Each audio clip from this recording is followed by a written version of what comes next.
alaikum wa rahmatullahi wa barakatuh. Bienvenue dans ce nouvel épisode de Vers une famille heureuse. Donc cette émission qui, depuis quelque temps maintenant, vise à vous aider à parcourir ce chemin qui vous mènera, Inch'Allah, vers une famille musulmane pleinement épanouie. Pour cela, j'ai le plaisir de recevoir encore une fois cher Hicham El Arafa, le directeur de l'Institut Usul al-Din à Paris. Frère Hicham, assalamu alaikum. Wa alaikum salam wa rahmatullahi wa barakatuh. Bienvenue dans ce nouvel épisode qui, j'espère, sera aussi bénéfique aux téléspectatrices et aux téléspectateurs que les précédents, Inch'Allah. Nous avons vu précédemment l'importance du phénomène de mimétisme chez l'enfant et nous parlions dans l'épisode précédent de la nécessité de lui donner le bon exemple. Pour qu'il acquiert notamment des manières qui soient acceptables, qui soient de bonnes manières. Au-delà de ces phénomènes-là, est-ce que l'exemple que nous donnons aux enfants a une portée plus grande que justement ces aspects de la vie de tous les jours? Bismillah ar-Rahman ar-Rahim, alhamdulillah wa salatu wa salamu ala rasulillah.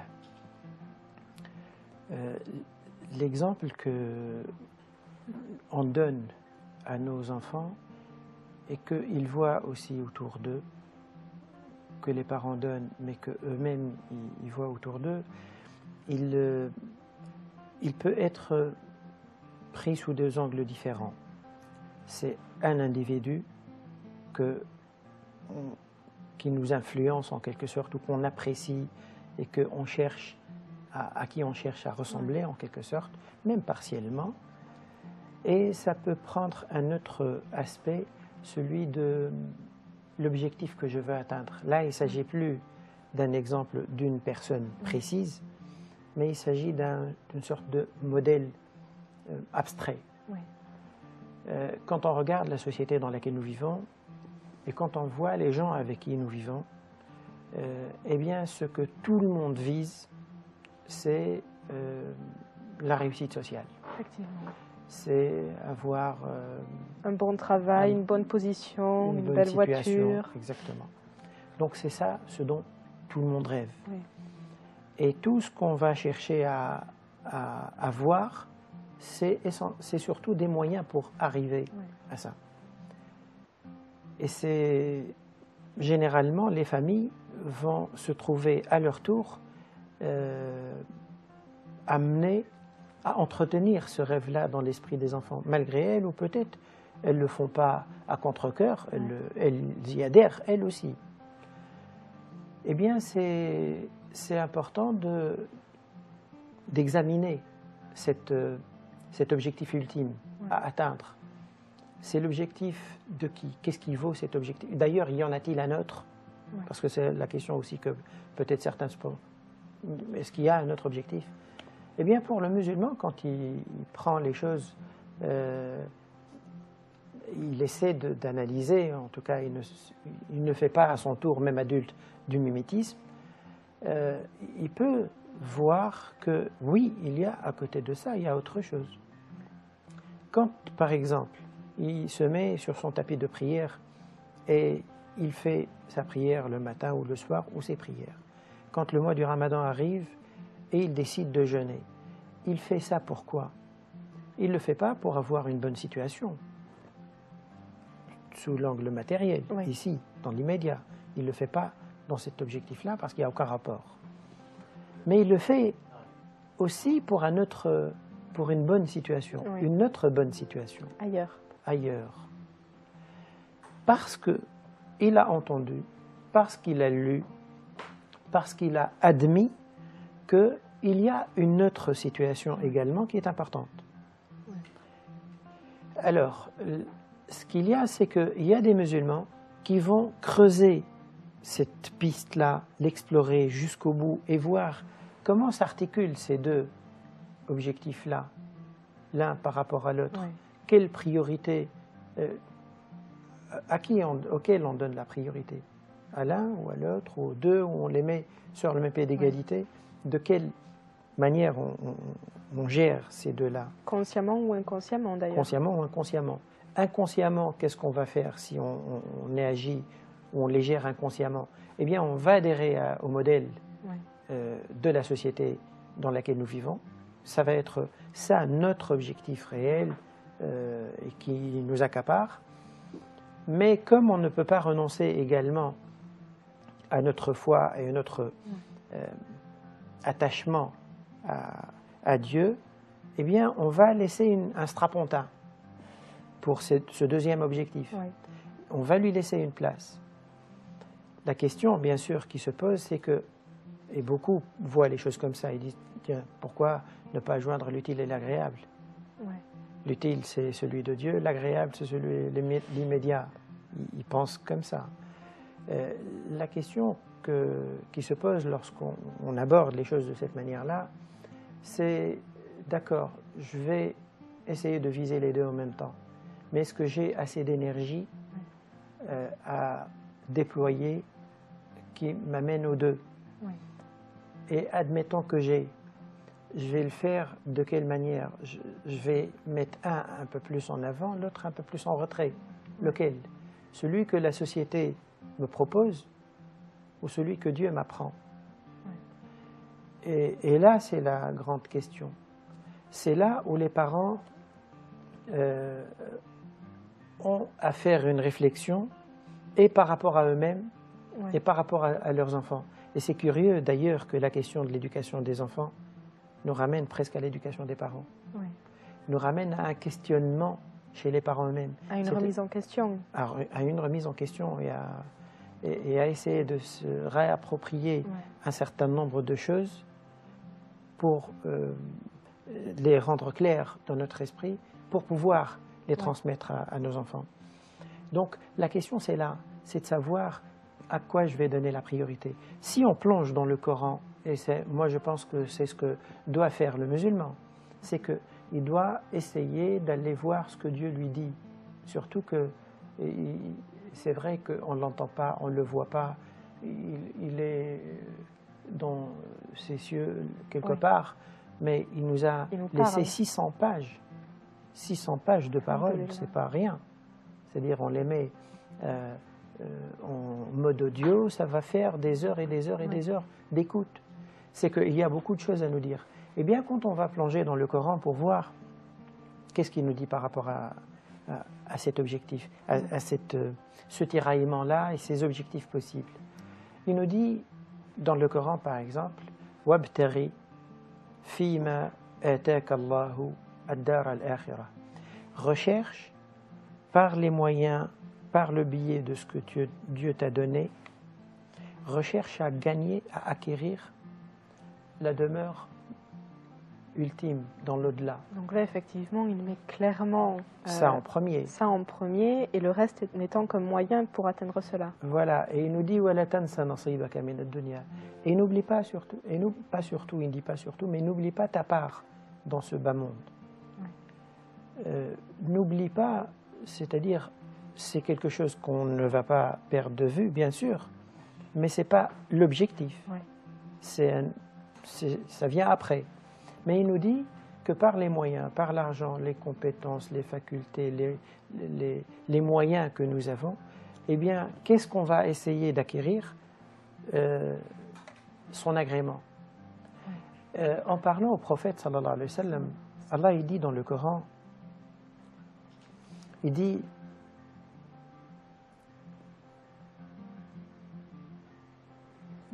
j'essaie de me rappeler le début du verset, comment il est tourné. ولا تمدن عينيك إلى ما متعنا به أزواجا منهم زهرة الحياة الدنيا لنفتنهم فيه ورزق ربك خير وأبقى وأمر أهلك بالصلاة. Il dit, ne tends pas le regard vers ce que nous avons donné à d'autres, à beaucoup de gens. On leur a donné comme une épreuve pour les éprouver. Ne tends pas trop tes yeux et le regard vers ça. ولا تمدن عينيك إلى ما متعنا به أزواجا منهم زهرة الحياة الدنيا لنفتنهم فيه ورزق ربك خير وأبقى. Et sache que ce que Dieu te prépare et te réserve dans l'au-delà, il est beaucoup mieux et beaucoup plus durable que ce qu'on peut voir ici. Que ce qu'on voit ici. Il est meilleur en qualité, il est plus durable. C'est-à-dire que celui-là, il brille, mais c'est du plaqué or, et il est à court terme, éphémère, il se fane très vite. Et il nous dit ensuite, pour avoir ça, وَأْمُرْ أَهْلَكَ بِالصَّلَاةِ وَاصْطَبِرْ عَلَيْهَا, et ordonne ou demande à ta famille, ton entourage familial, la prière, et ne te lasse jamais de prier. Et donc, Allah subhanahu wa ta'ala, ici aussi, il nous dit toujours la même chose, le même message, c'est que les priorités doivent être claires. Et que on doit donner la priorité à cet objectif-là. Et on ne doit pas se laisser entraîner par le modèle, comme j'ai dit, qui nous entoure, et ceux qui sont assoiffés ou affolés par les biens matériels, et qui nous entraînent forcément, nous induisent en erreur. Donc c'est important déjà que le musulman fasse cette remise en question en lui-même, que les priorités, les vraies, soient clarifiées dans son esprit, et puis après dans sa vie aussi, pour qu'il puisse transmettre quelque chose de clair à ses enfants. Sinon, l'enfant, il ne verra aucune différence entre ce qu'il voit autour de lui à l'extérieur et ce qu'il vit ou il voit chez ses parents. Donc la question de se dire, c'est quoi la priorité dans la vie? Je veux bien que mon enfant, par exemple, soit médecin, admettons, soit avocat, ou soit telle ou telle situation. Qui des parents ne rêve pas que... Ne souhaite pas ça. Personne. D'accord. Mais avoir ça, d'accord. Si un instant, je pense que mon fils, que j'ai mis au monde, que j'aime à ce point, eh bien, il peut se trouver dans une situation où on ne sait pas s'il va au paradis ou non, par exemple. Je ne sais pas, parce que ce n'est pas acquis. Personne de nous n'a une garantie. Personne. D'ailleurs, quand on a dit au prophète, sallallahu alayhi wa sallam, s'il avait une garantie, il a dit, moi non plus, je n'ai pas de garantie. Si Dieu ne me couvre pas par sa miséricorde, je n'ai aucune garantie. Donc, qui d'entre nous accepterait cette situation confortable ici, sur les 60-70 ans là qui restent, qu'on va passer sur Terre, mais qu'après, pour une vie sans fin, eh bien, on n'a aucune garantie sur notre sort.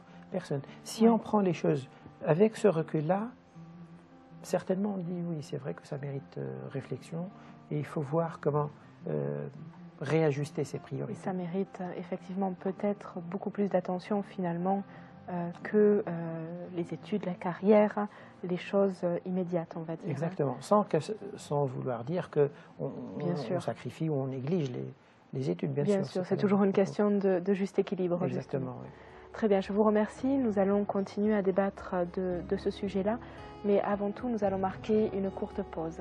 À tout de suite, Inch'Allah. Tour ensemble pour cette seconde partie d'émission, une émission consacrée aujourd'hui à la transmission de l'objectif vraiment que l'enfant devra poursuivre tout au long de sa vie. Est-ce qu'il s'agit de la réussite sociale, comme on le voit autour de nous, ou est-ce qu'il s'agit de l'agrément d'Allah? Donc, comment transmettre le bon message à son enfant de ce point de vue-là spécifiquement, et pour cela nous sommes de retour avec Cher Hicham El Arafa.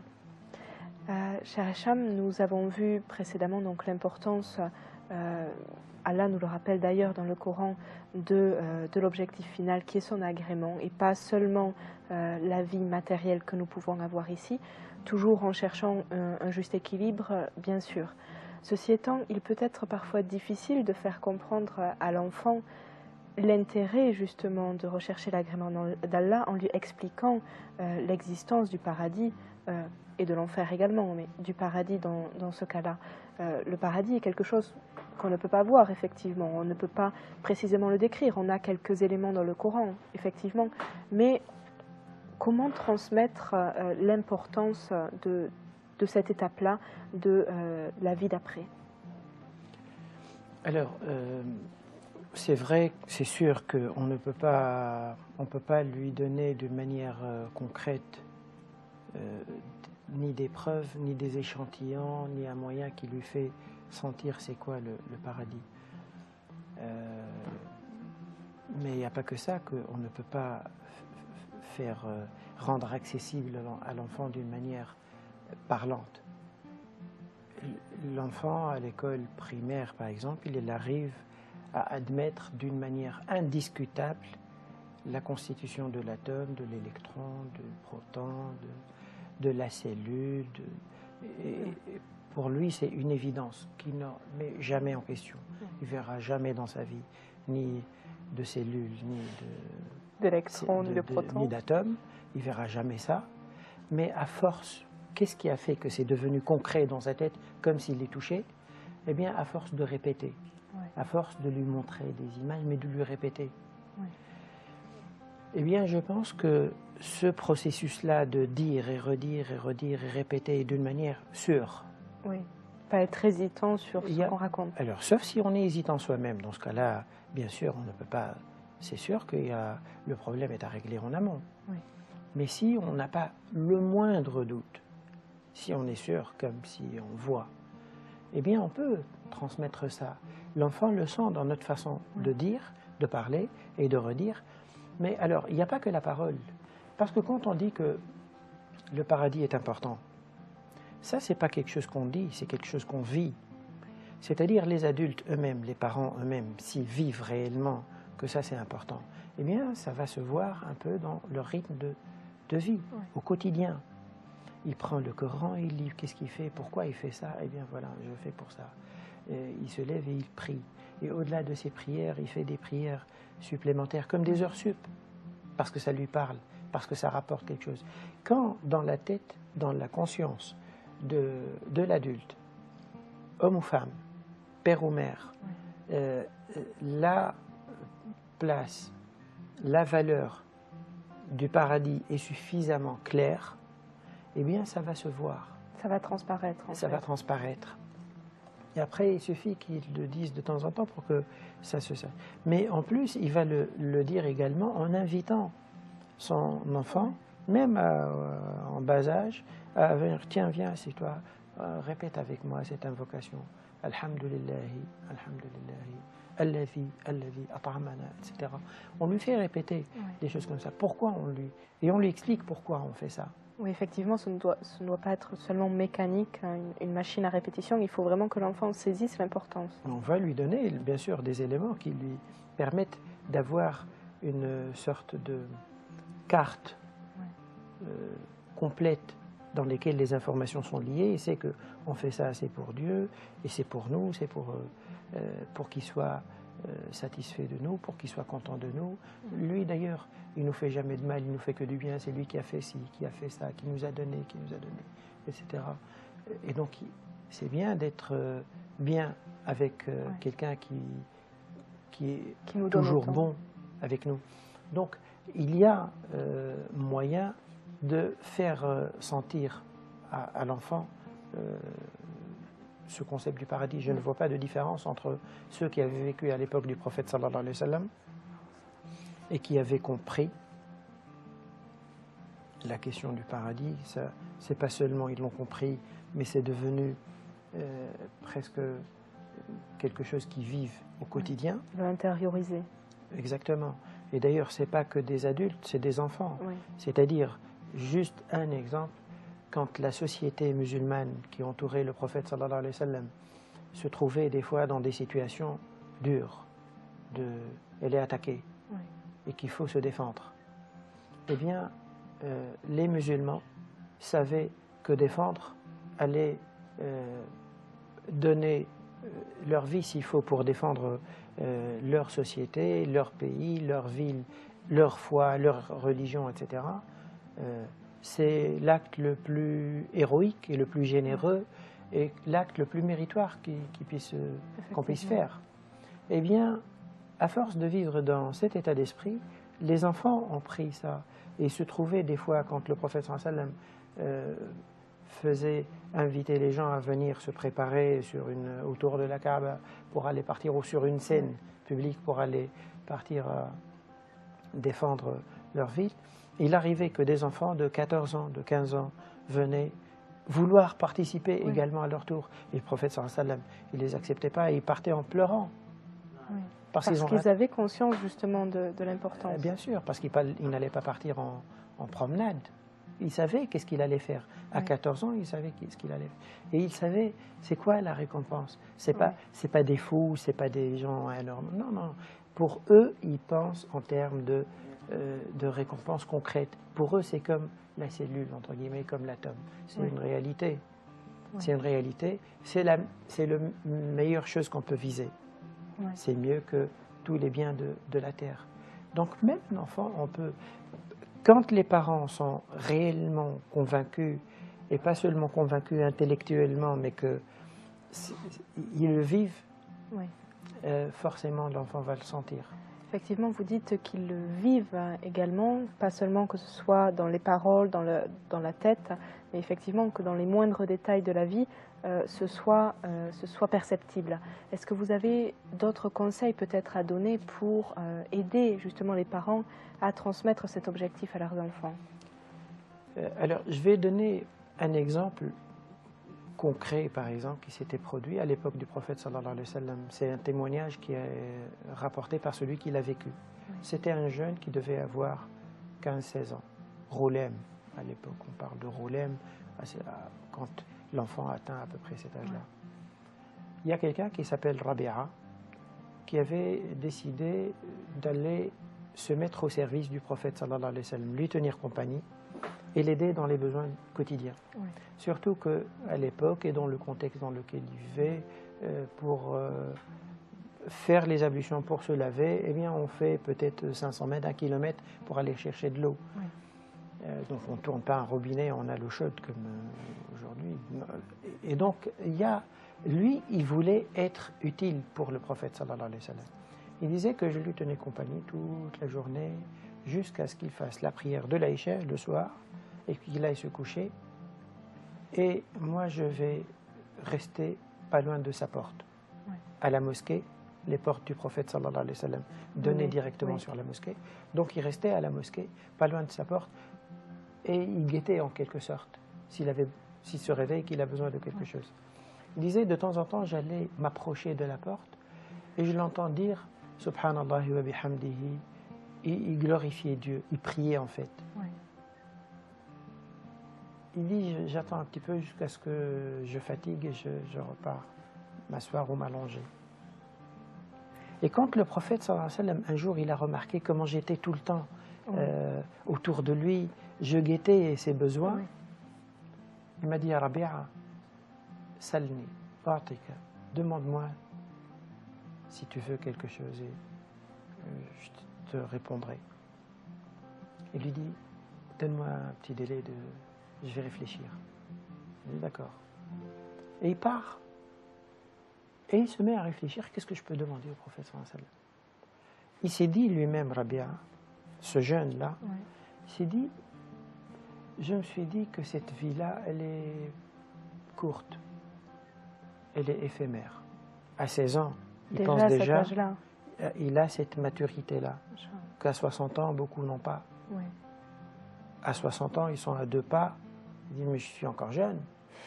J'ai le temps. On ne part pas. Oui. Eh bien, lui, il s'est dit que cette vie, d'accord, elle est courte. Si je vais lui demander quelque chose de cette vie, eh bien, je vais partir et la laisser. Oui. Et puis, ma subsistance, ma nourriture, mes besoins matériels, j'en ai ce dont j'ai besoin. Oui. Je n'étais pas dans une société de consommation. Oui. Donc, j'ai ce qu'il me faut. Il a dit, je me suis dit, je sens que cet homme-là, il a une place un peu particulière auprès de Dieu. À le voir, comment il fait, comment il vit, comment il prie, il doit être proche de Dieu. Je vais lui demander quelque chose en rapport avec ça. Et donc le lendemain, il rencontre le prophète sallallahu alayhi wa sallam, il dit alors, Rabi'a, t'as réfléchi? Il lui dit oui. Il dit Salni, demande alors. Il dit, invoque Dieu pour que je sois avec toi au paradis. Et le prophète sallallahu alayhi wa sallam lui a dit, qui t'a appris ça? Il dit, personne. J'ai réfléchi. Je me suis dit, ça ne sert à rien que je demande quelque chose d'ici-bas. Oui. C'est court. j'ai vu que comment tu pries, je me suis dit, c'est sûr que tes invocations sont meilleures que les miennes, Allah il les entend beaucoup plus que les miennes, eh bien j'ai voulu te demander ça. Et le prophète sallallahu alayhi wa sallam lui dit, d'accord, je vais le faire. Mais aide-moi de ton côté. Comment? En te prosternant beaucoup pour Dieu, en faisant beaucoup de prières. C'est-à-dire que le prophète sallallahu alayhi wa sallam, il a apprécié l'approche de ces jeunes sahabis, ce jeune compagnon, il a apprécié déjà comment il avait vu au tout début. Et puis il a aimé la demande qu'il a faite, la pertinence qu'il a eue, et il lui a dit, je vais le faire parce qu'il lui a promis de le faire, mais aussi il a renforcé dans cet élan. Il a dit, d'accord, donc pour avoir ça, eh bien, fais de ton côté aussi cet effort-là. Pour le responsabiliser aussi. Aussi, également. Lui faire prendre conscience, et probablement ce que l'on doit faire aussi avec nos enfants, le fait que ce paradis justement se gagne, c'est une question individuelle. Ce n'est pas, on ne peut pas demander à quelqu'un de le gagner pour nous. Bien sûr, et c'est pas quelque chose qu'on attend, c'est quelque chose pour laquelle on travaille. Pour avoir un diplôme, on travaille dur. Pour avoir un appartement sur terre, on travaille dur. Donc pour avoir le paradis, on croise les bras, on fait 5 prières, ça nous prend 25 minutes et on pense que c'est ça. C'est sûr que ça c'est le début de la voie, de la bonne voie, mais c'est sûr aussi que c'est la voie de l'effort. Voilà, et commencer donc très très jeune à l'expliquer à nos enfants, à leur faire prendre conscience de l'importance de ce travail et de l'importance de la récompense, Inch'Allah. Merci de nous avoir accompagnés pour ce nouvel épisode. À très très vite pour un nouvel épisode en votre compagnie. Merci de votre